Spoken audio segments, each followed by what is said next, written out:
Hello out there, and today we're going to be going over all of the things that I would do if I were the CEO of Spyderco. And I've done this style of video before with CRKT and Benchmade, I believe, but today it's going to be a little bit different because Spyderco is a different beast to tackle. But before we get into all of those details and all that stuff, I do want to give a shout out to one of my viewers, the first ever of this style of shout out that I've been planning on doing. I talked about in a previous video. Today's viewer is Raphael Raig. I hope I'm saying it right. He's a guy who I've been talking to in the comments here and on Instagram for a long while. I feel like he's been following the channel for well over a year now. He and I have been chatting back and forth just whenever he has something to say about a video and vice versa, stuff on Instagram, that sort of thing. He's also from Florida. As you can see, he has a pretty cool collection, some good stuff from drop.com. Definitely a big fan of Vox, as you can see from some of these pics as well. He's got the Spyderco smock also, so yeah, some really neat stuff from him. So thank you for your support. Guys, if you want to be involved and get your stuff posted at the beginning of one of my videos, shoot me an email with some pics and how long you've been following the channel, a little bit about your collection, and some stuff about you to jtsknifelife@gmail.com. But all right, anyway, now let's get back into talking about Spyderco and if I were the CEO of that company. If I were running it, what would I do? How would I change things? What decisions would I make to help the company thrive into the future? And I want to make that very clear that this is a thing that when I am making these decisions and thinking about this style of video, I'm not really thinking about the stuff that I personally would want as a consumer. I'm thinking about the things that I really believe from a business standpoint and from a knife community as a whole standpoint would really benefit the company to be successful into the long-term future. So, for example, best example is in the Benchmade video I did. I talked about the Super Freak and how awesome a model this is, and how they should make a whole ton of different variations with different steels and colors, much like the Paramilitary 2 for Spyderco, right? It would make a lot of sense. Collectors like my buddy Zach from Zach Stuff would go crazy and get a bunch of them, and it could just be its own thing that that people would really get behind. That said, if they did that, I probably wouldn't buy any because I've got my Super Freak. You know, I wouldn't necessarily buy in myself, but I think that it's something that the company would benefit from if they did. So I just want to make sure that we make that distinction so that you're not thinking that if I say anything a little bit off the wall, that it's necessarily something that I would look for myself. Because there might be some contradictions between my personal feelings and what I think would be best for the company, if that makes sense. So, getting into it, guys, Spyderco, it's a different beast from almost every other company out there, because I think Spyderco really, they really perform and they function on a level that the other companies that compete with them, they really don't. Spyderco is innovative in ways that almost nobody else is. If you look at the number of different steels that they have in constant production, it far outnumbers anyone else who's trying to compete with them. I mean, they are on a completely different level. And if I were to pick one brand that was like the top brand, at least in my opinion and in the way that I hold them in esteem since I started this channel, it would be Spyderco by leaps and bounds. Doesn't mean that it's my sentimental favorite, but just in the way that they execute and the way that they run their business, I think they're the best. So, I mean, I really like the things that they do as far as you know, making knives that people want to customize. So like all the stuff I talk about with other knives from like the custom shops for other brands and those kind of suggestions, sort of out the window here, because we do have so many different variations available, so many different sprint runs, so many different color G10, or so many different handle materials besides G10, different steels, all that sort of stuff. You know, the little native has compression lock or a back lock, or you know what I mean? There's so many things that they have going on that are the things that I look for in other companies. They also bring back discontinued models a lot more than other companies for sprint runs.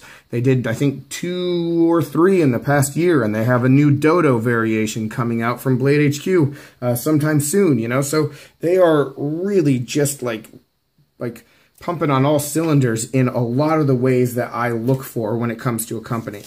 So what are the things that I would change? There's 3 things that I thought of that really, not really bother me, but things that I think would really just help push them to even the next level and push their competition further down. Number one, get on a schedule. All right? Get on a production schedule that you can actually keep. I don't know what has been the issue for the past forever, but it seems that a knife gets announced and then it takes forever for it to come out. And then it says it's coming like super soon, and then it still takes forever to come out. And the problem with that is that it keeps the hype from really getting a chance to like be exciting. You know, when a knife like the Smock gets announced and everybody gets super pumped for it, and then it says, you know, you're supposed to get it in 2018, and then it never comes out, and then it does come out at the beginning of 2019, but they have such a low first production like run, a low number of units that are produced. Well, guess what? Then most people who want it can't get it till like July or August, and it just becomes tiresome. It becomes tiresome for me. I know there's plenty of people who just are like, they just get over it. And by the time they're able to get the knife, like they're almost on to the next thing.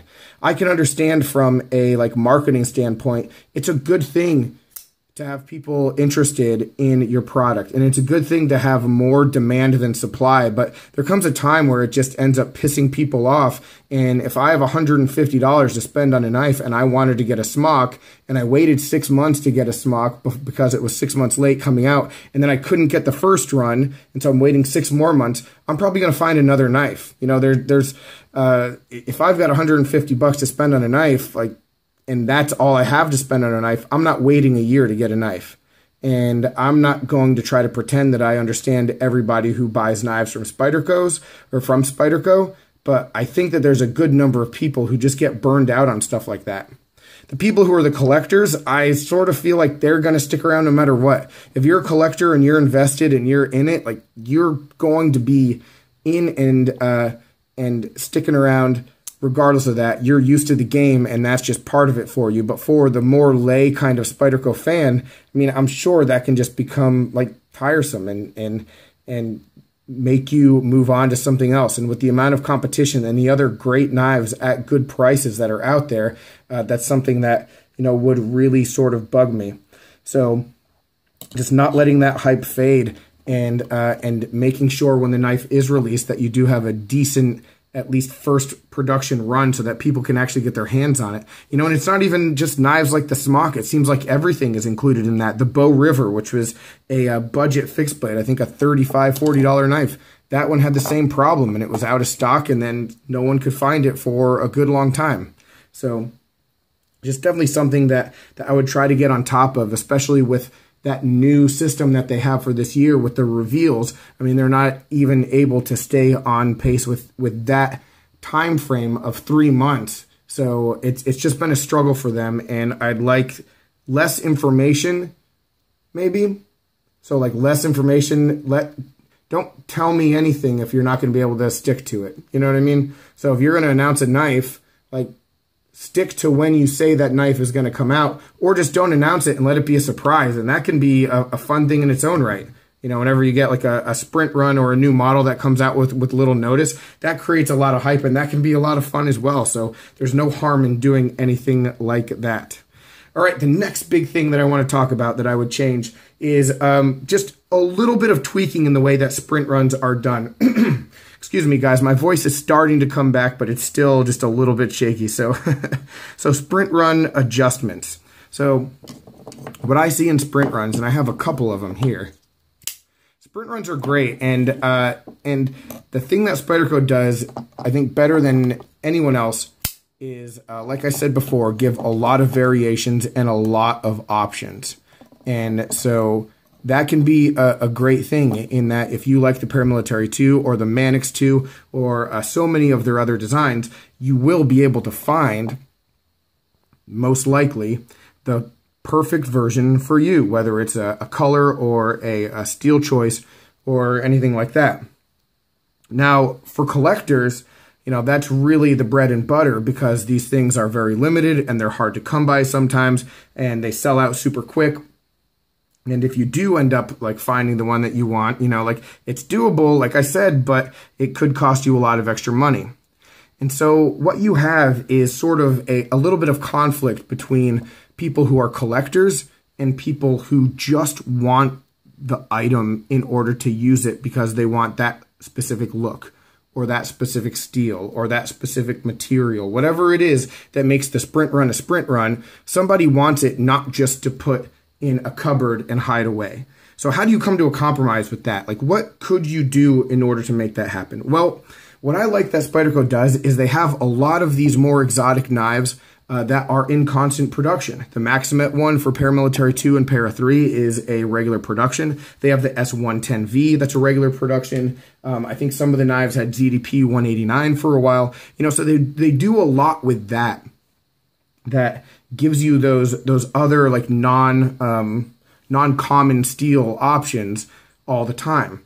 But one way to get around like running out of some of the other more exotic stuff that isn't available all the time is to maybe do something in the way that Benchmade does with some of their gold class stuff. And what you could do is with, let's say, M390, instead of just making it a limited edition or a sprint run, sorry, let's make that Sith Lord a little more visible. Instead of making it just a quick sprint run that sells out in 5 minutes and is gone, why don't we get a 1 year kind of production? What Benchmade does with some of their gold class is they call it the limited unlimited, where they produce those knives for 1 solid year, and as many as they sell, they sell. At the end of the year, they shut down production, and it's gone. You know, that's so much of what the gold class is. So they'll be numbered, but they'll number up into infinity if they can sell an infinite amount. And what would be really nice with some of the sprint runs, especially the more in-demand ones, is that you run them and produce them and manufacture them for that solid year. And that way, even if you're just a person who doesn't care about collecting and just wants the knife, you'll be able to get the knife and use it. How many people would want like the M390 variation just to be their EDC, but they can't get it because, you know, the collectors bought them all and are trying to flip them at a high price, you know, or dealers buy them and try to flip them at a high price. This way, you'd be able to get them as a collector, but you'd also be able to get them as a user if it's produced, you know, still limited because it's only going to be around for a year. Now, if I'm a collector, maybe I'm a little bit put off by that, right? Maybe I don't want there to be that many of them floating around. So what can Spyderco do to make the knife more appealing to collectors?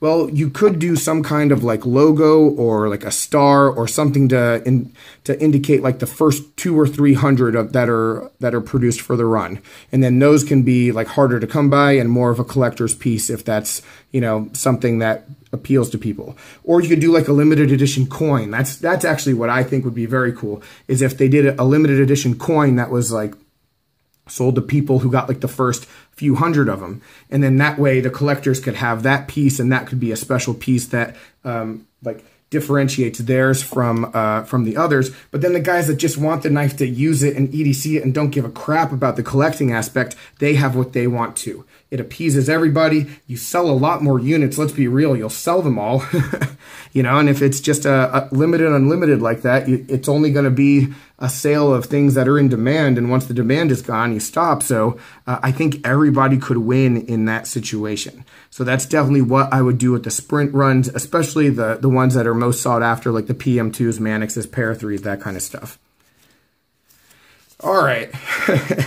So that's probably the biggest one of the three.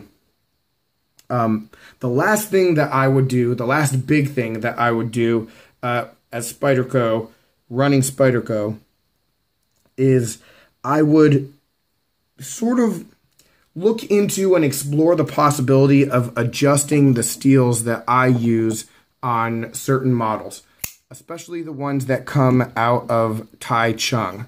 So what I notice and what a lot of the complaints that I see, not one that I necessarily agree with personally. Actually, let's move some of this stuff out of the way. We're done talking about sprints. But most of the stuff that we're seeing out of Tai Chung is either coming in at S30V, like the smock right here. And where was that Akuchi? I know I had it on the table. Yeah, and the Akuchi.